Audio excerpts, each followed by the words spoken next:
right, welcome. As people file in the room, we will do what we always do, question of the day. It's been around food this week. I'm going to change it. I'm going to change it a little bit. And we've talked about favorite places. We've talked about all kinds of variety of things. So I don't know. Again, I probably should give a little more thought to this, but I haven't. So we will.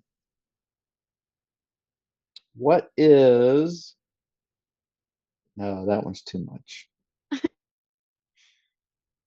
What is the best, we're going to stick with food, Okay. trick or treat candy to give out and to get? I'm like such a weirdo when it comes to trick or treat candy. I feel like I've never liked the most popular things. So, um, my favorite one to get is Butterfingers. I think probably the most popular ones we give out are Kit Kats or Reese's peanut butter cups. Yep. I say Butterfinger's that, a funny one. That's yeah, it is. It's like a love. It's either you either love it or hate it, but I love a good Butterfinger. I don't, and my say all chocolate, those are all chocolate. My family is really into like sour gummies right now, but I think we probably give out a lot of Kit Kats and Reese's peanut butter yeah. cups. So I would never buy a Butterfinger, but I will eat one if it was in the candy bucket for sure. exactly. So it's the one So time a year that I will eat them out of the Halloween bucket. well, there we go, and that is right around the corner. And if you're watching and you have a favorite candy, Halloween candy, toss it in the chat. Um, I'm Gary DeHart, and Christine Gervais is our speaker. I'm the publisher of Insightful Accountant, and we do want to welcome you to another Insightful Accountant TPN Tax Talks. And as I mentioned, I'm the host. I don't do much. And then Christine's going to be covering RMD changes and tax planning for 2024. And I will turn this over to her in just a minute. But before I do, there is a little bit of housekeeping that we have to cover. This is a 30-minute or so webinar, so there is no CPE. We only have one poll question, and that's about our Be Insightful program, which we will get to in just a second. If you have any questions during the webinar, you can throw them in the chat. We've opened up the chat, so Christine will be monitoring that. You will receive an email following this with the link. Actually, you'll get it in 24 hours with a link to our archives as well as to the box folder that will have a copy of the presentation. I will also put both of those in the chat once Christine takes over. And as I mentioned, we are going to talk about just real briefly our Be Insightful premium content program. And basically, Christine is one of our trainers for that as well. But as you see, it's 9 tracks, kind of covering everything from individual coaching to app comparisons, building your firm, growing your firm, automations. Christine covers tax and kind of the technology around tax.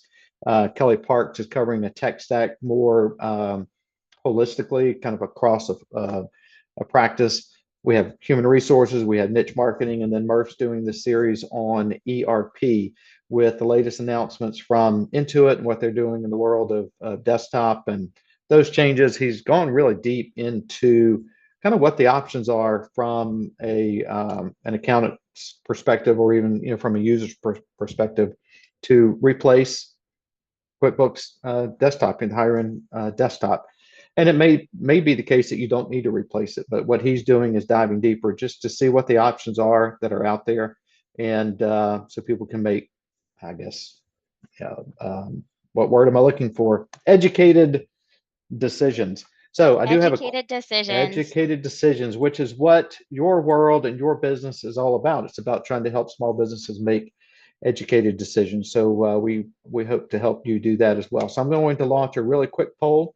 It's about our Be Insightful program. Costs $3.99 a year right now. If you join before October the 29th, you'll be included in a drawing for a $5,000 travel voucher that right now, join it and your odds are pretty high of winning. So it and just while this gets completed. So we have the 9 tracks. So we do basically 3 webinars a month. This month we actually have 4. Then we have other content that is posted to the site that you have full access to as well.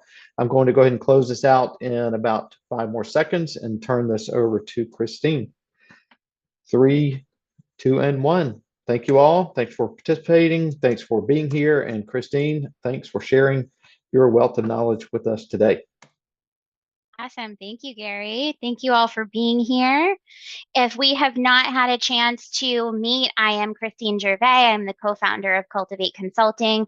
We are a small practice, fully remote, and all things technology based, which is my topic actually next week in the Be Insightful program. And I'll talk a little bit more about that at the end. But let's dive into tax planning. So if you're here, congratulations, you survived the October 15th deadline. I'm sure we're all still in recovery mode, might have a little bit of PTSD, but this is always an interesting time of year because as we wrap up October 15th with our little, mini tax season feel, we have to jump right into looking at year end with our clients and what is coming down the pipeline before December 31st.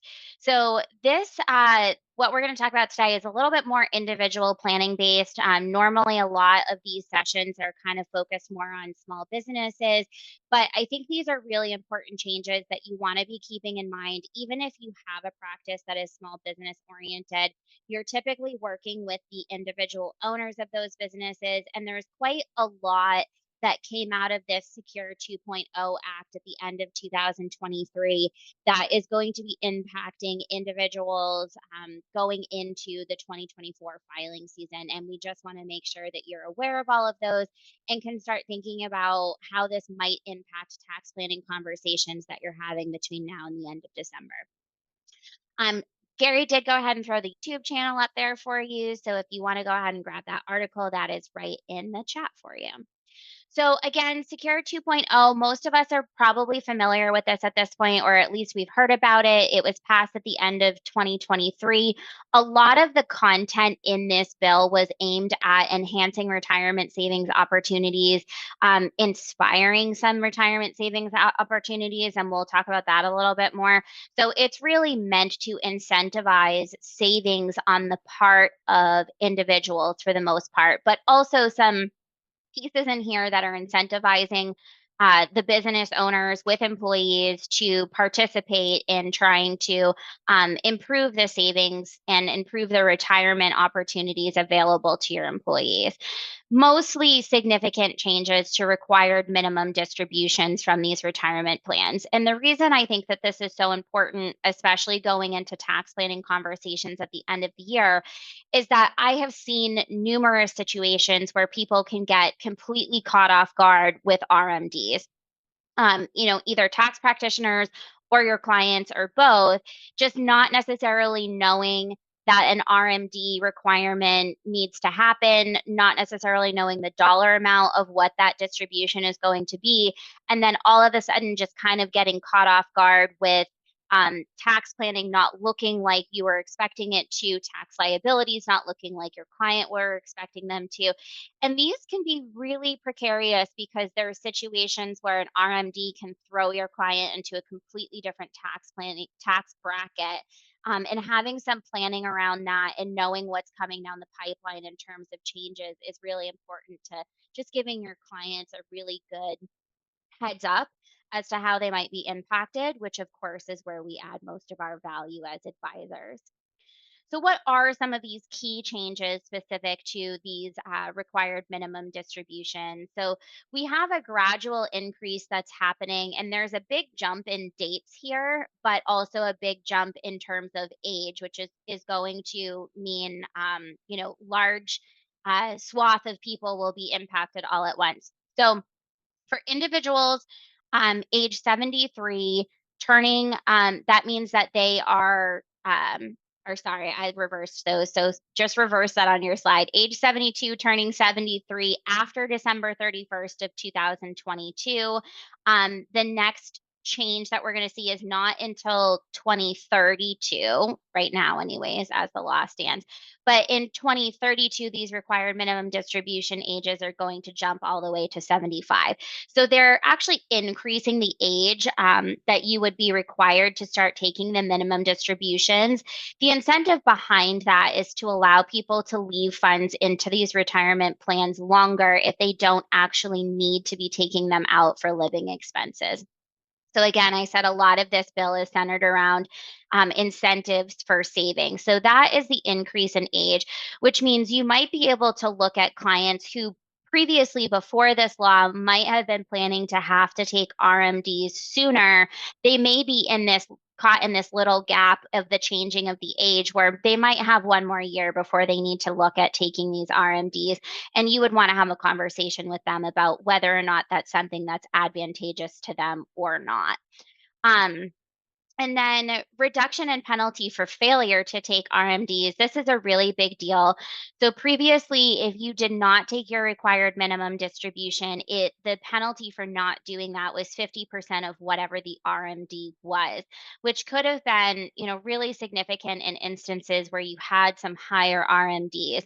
That's getting cut in half. That's only 25% now for not taking that required minimum distribution. And I don't want to say that 25% is a small percentage you know, by any means. However, if you do have a client who happens to unfortunately have an RMD throwing them into a completely different tax bracket versus not taking it, it's possible that you might want to be running some scenarios with them to see whether or not the penalty for not taking it is actually less than the increase of tax liability. So, just something to keep in mind from that tax planning perspective is that these penalties are being reduced, and you're really going to want to look at what makes the most sense holistically for your clients. And then that penalty reduction to 10% if corrected in a timely manner.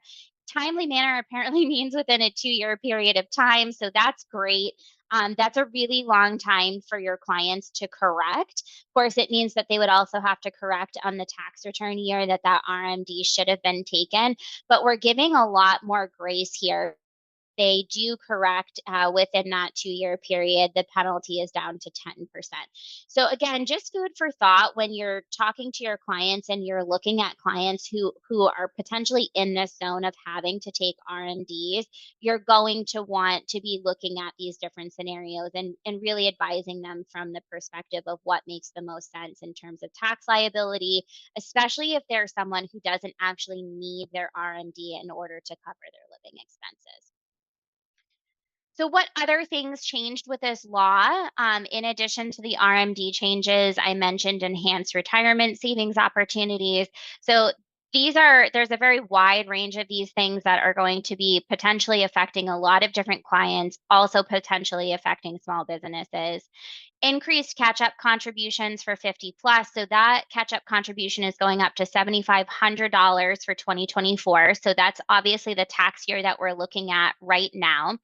If you have clients who are eligible for catch up contributions, looking for some retirement savings or looking for some tax liability reduction options between now and the end of the year, if they have not maxed out that full catch up contribution, that's something that they can be looking at because it is higher than last year. And I find that a lot of people are breaking those contributions down monthly with their payroll and maybe did not automatically adjust that at January 1st. So there might be some delta there that they can max out that catch up contribution between now and December. For those ages 60 to 63, 10,000 or 150% of the standard catch up is starting in 2025. So tax planning rolling right into the beginning of 2025. As I just mentioned, a lot of times you're seeing your individual clients are making their 401k and their catch up contributions as part of their payroll deferrals, things like that. So that might be a conversation that you want to have with them early on in the year of we are seeing these increasing catch-up contributions coming in the door, really immediately on January 1st of 2025, adjusting anything that's being deferred from their wages so that they're getting the full maximum benefit of this being available to them. We're going to see some changes to automatic enrollment coming in 2025. They're looking to make this easier for part-time employees as well. So what you're going to see is some changing to plan requirements, and that the onerous of that is going to be on the small business owners and the plan administrators to make sure that they're in compliance with these changes. So if those are things that you're talking to your clients about, you might want to just make them aware that there are changes coming next year as to how they're offering automatic enrollment, who they're offering it to, et cetera. A lot of individual states have started implementing plans as well. So you may want to look at whether or not your state specifically is requiring employers of a certain size to specifically offer some type of a retirement plan. I know that I think that there's at least a dozen states that require it now, and there's a lot more that are starting to roll this out where typically employers of, even as small as 3 to 5 employees, some of these states are requiring those employers to offer retirement plans with automatic enrollment options. Again, all centered around really trying to drive and incentivize these types of saving plans. So you might want to just look at whether or not your state actually requires your small business clients to be doing this. That can be an area of value added service again that you can have with them just by mentioning to them that they need to be in compliance with these things. There's more exceptions to early withdrawal penalties now. I didn't go into the entire list, but if you were talking to an individual client who had to take an early withdrawal, or if you're talking to small business owners who have employees that are talking about, questions around early withdrawals, there are a significant amount of new exceptions or, adjustments to that early withdrawal penalty. So, for example, this is really relevant after a lot of the hurricane activity that we've seen in Florida over the last couple of weeks in the southern parts of the country. If your clients are in a disaster zone, there is now an exception to the 10% penalty. They can take up to $22,000 for that specific disaster relief. They will obviously still have income tax applied to that 22,000 when they take that withdrawal, but they will not have the 10% penalty applied to them if they are taking that withdrawal after a federally declared disaster has happened in their area. So that's really relevant right now if you are advising clients that have been in a disaster zone in the last year. If you want a current list, you can go to the IRS website, and the IRS does keep a current list by state with more details also by county as to where your clients are and whether or not they were at any point in this year in a designated federal disaster zone. So that's a brand new one that's really important to consider because you are going to have clients that might be looking at house damage and things like that that needed to happen, and they may have been pulling funds from their retirement plans in order to do that. We have some Roth account changes coming as well. So we are looking at the complete elimination of required minimum distributions from Roth accounts that are in employer plans effective 2024. So what that means is that this is not applicable to if your client just has started their own Roth IRA, with their bank or with an advisor. But if they are part of a Roth account as part of their employer plan, there is no more required minimum distributions coming from the Roth specific part of that plan effective for this year. So, again, that might be a change for some of your clients that potentially were already required to take RMDs or were maybe having to take those this year, planning to having to take them. If they don't have to, and the law is now changing to eliminate that requirement, that is something that you probably want to be having a tax planning conversation with them about. Does it make sense for you to be taking these? Does it not make sense for you to be taking these? Or do we need to maybe look at some different options for you in terms of, leaving this money into this account? And then we also have options for simple and set plans to accept Roth contributions. So that is brand new. Whereas previously, both of these plans, excuse me, would have only been able to take contributions from traditional accounts like a traditional IRA. So changes coming from, again, this Secure 2.0 Act to allow for those Roth contributions to be made to simple and set plans. This is a big deal for both your individual clients as well as your small business clients because many of your small business clients may be offering these types of plans as opposed to a traditional 401k.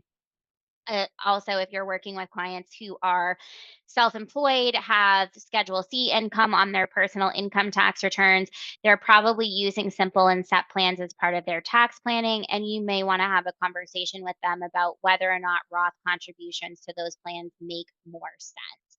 That I have found is very specific by client. It depends a lot on the circumstances that you are looking at. But just something again to keep in mind. It's important that we want to have the full breadth of what may or may not be available to our client. Other secure changes, not necessarily specific to RMD. This one is really interesting. Employer 401k matches for student loan payments. So what that means is that um, your the employer may be eligible to make their match for their employees based off of what the employee's student loan payment is, not necessarily what is the specific match in the program. So, for example, maybe the way that my 401k is written right now is that my employer is going to match up to 50% of my first 6%, which would make my employer's match a max of 3%. However, under this change, my employer can potentially have the option or election to make my match the equivalent of what my monthly student loan payment is, even if I'm not necessarily maxing out the match that would have otherwise been available to me in the plan. So, the purpose of that is to help to incentivize both employee and employer to participate in these types of 401k save 401. If I have a monthly student loan payment of $1,000 a month, and that puts me in a position where I cannot afford to also be maxing out my 401k, maybe I can't afford to put 6% of my wages away in order to max out my employer's match because I have, this larger student loan payment. This creates a space where the employers can be maxing out a higher match for their employees, even if the employees aren't necessarily maxing out what was available to them in their original plan. So, hopefully, that makes sense. It's not super straightforward. Obviously, needing some plan administrators to have some conversations, having conversations with the small business clients themselves. But it's a really interesting incentive for employers and employees alike to look at what might be available to them in terms of retirement savings that was not there before. I mentioned this earlier, but we are going to have earlier eligibility for part time employees for 401k plans. So, most plans now are contingent upon full time employees, which typically is meaning 32 hours a week or more. So, there's some changes available. Part time employees maybe having some eligibility that wasn't there before. You're going to want to, again, if you're providing this advice to your small business clients, to individual clients, talk to them about what is potentially available to them that is not was not before. Do any of these changes apply to them, and how does that affect them from a tax liability standpoint? And then emergency savings withdrawals. So I believe it's up to $1,000 per year can now be withdrawn essentially very easily, minimal paperwork, no penalties, things like that, in for emergency situations. So that's something new. It's a small dollar amount, but it's meant to um, really support people, again, in an emergency situation, have some access to a small dollar amount without necessarily putting them in the position of really reducing their 401k savings. So you can kind of start to see where a lot of this is centered around how do we help to incentivize people to save more for retirement, and how do we help incentivize them to really to leave it there even when there's emergency situations. Additional planning considerations, just rolling into the end of the year and rolling into 2025. Standard deductions are increasing. We do have some tax bracket adjustments for inflation. Basically, everything's being adjusted for inflation. So, if you're running specific tax planning numbers for your clients between now and the end of the year, just be careful that you're looking at the most up to date standard deductions, credits, etc. Basically, every single one of the credits is changing for inflationary changes, so not significant, but they're all going up. Increased gift tax exclusion is going up to $18,000 per person for the tax year. This is all applicable to 2024. So this will be returns that we start filing in the early part of 2025. And then Hopefully, everyone finds my political cartoon entertaining. But of course, as you all well know, we are in an election year. So, what that means is, regardless of the outcome of the election in November, what we are looking at is this changing of the guard in Congress coming in the early part of January. We don't know what direction we're going in with a lot of this in terms of who's going to hold that presidential seat. But it's possible that we're going to see some push pull action happening with tax laws in the latter part of this year. It's possible, depending on the outcome of the election, that we're going to have Congress potentially be incentivized to put in some last minute changes to tax laws in December to try to get things in place before there is potentially a changing of administration in one direction or another. We don't really know any of that, but typically when we do have these, highly charged political elections, we do see some emphasis on putting some late in the year laws in place for, whichever party wants to kind of seal the deal on getting some of their requested changes into law before the end of December. So just keep your eyes on things. Obviously, we're all watching the election, but know that there's a possibility for last minute tax law changes. And so plan for some potential late tax planning conversations that may or may not need to be happening with your clients as we get into that, final December session of Congress before we have the new president take on their role in January. And then bonus slide for you, some tech planning tools and just another mention of that be insightful content that Gary was talking about at the beginning. So my focus inside of Be Insightful is really tax focused, very similar to these sessions, but we are going to be doing a much deeper dive. So next week, we are actually going through specific tech stack for your tax practice.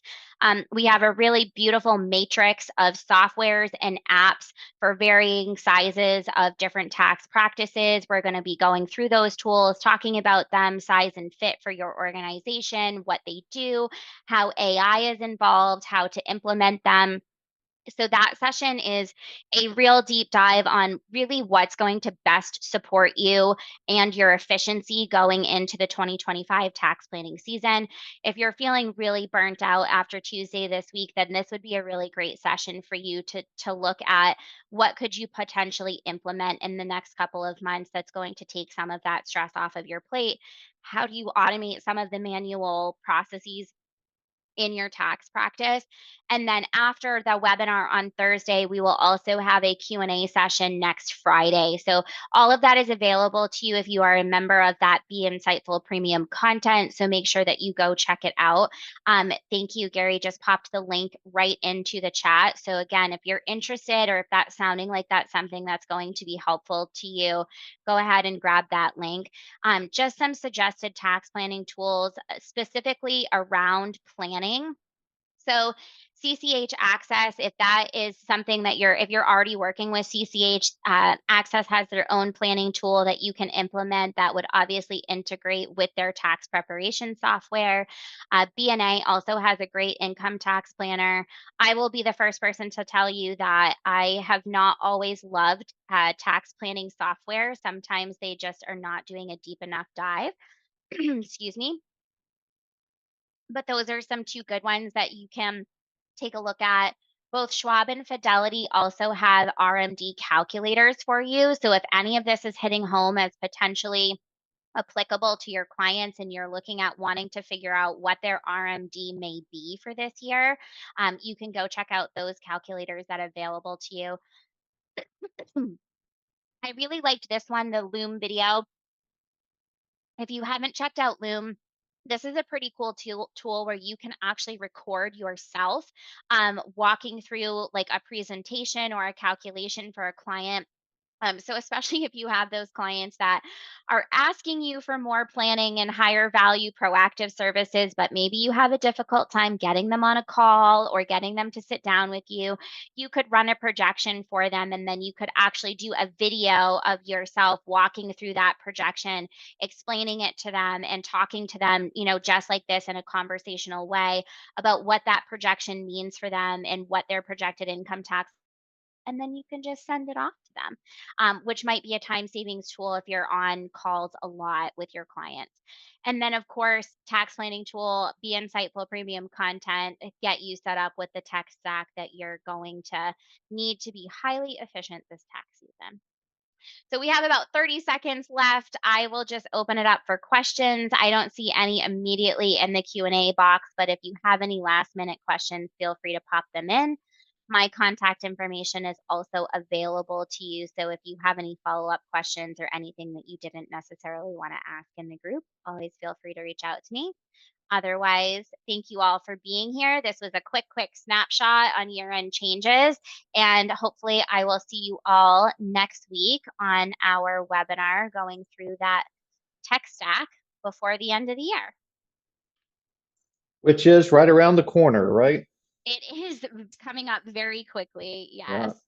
All right. Well, thank you, Christine. And on that Loom, also, if you're not using a tool like that, I mean, what's so great about it too is, I mean, that's an archivable conversation, It right? is.